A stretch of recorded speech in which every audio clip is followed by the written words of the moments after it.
The Miraculous Journey of Edward Tulane. Chapter 3.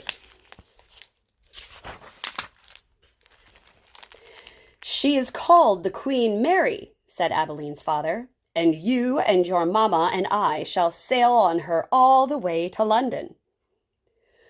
"What about Pellegrina?" asked Abeline. "I will not go," said Pellegrina. "I will stay." Edward, of course, was not listening.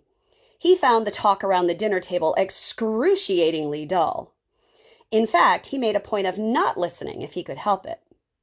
But then Abeline did something unusual, something that forced him to pay attention.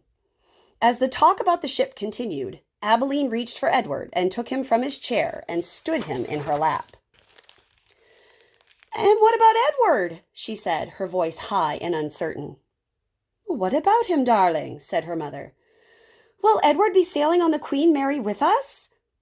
"Well, of course, if you wish, although you are getting a little old for such things as China rabbits." "Nonsense," said Abeline's father jovially.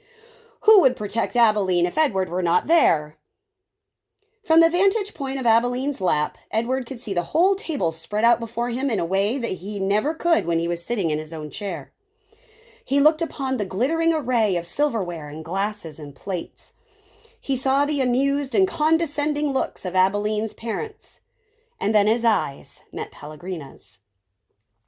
She was looking at him in the way a hawk hanging lazily in the air might study a mouse on the ground. Perhaps the rabbit fur on Edward's ears and tail, and the whiskers of his nose, had some dim memory of being hunted, for a shiver went through him. "Yes," said Pellegrina without taking her eyes off Edward. "Who would watch over Abeline if the rabbit were not there?"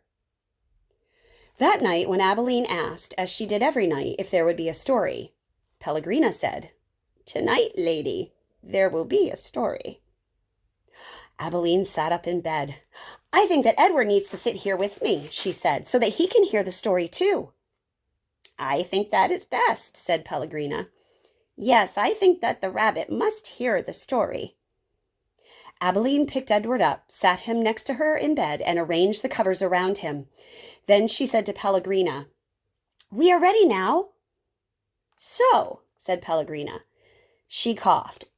"And so, the story begins with a princess." "A beautiful princess?" Abeline asked. "A very beautiful princess." "How beautiful?" "You must listen," said Pellegrina. "It is all in the story."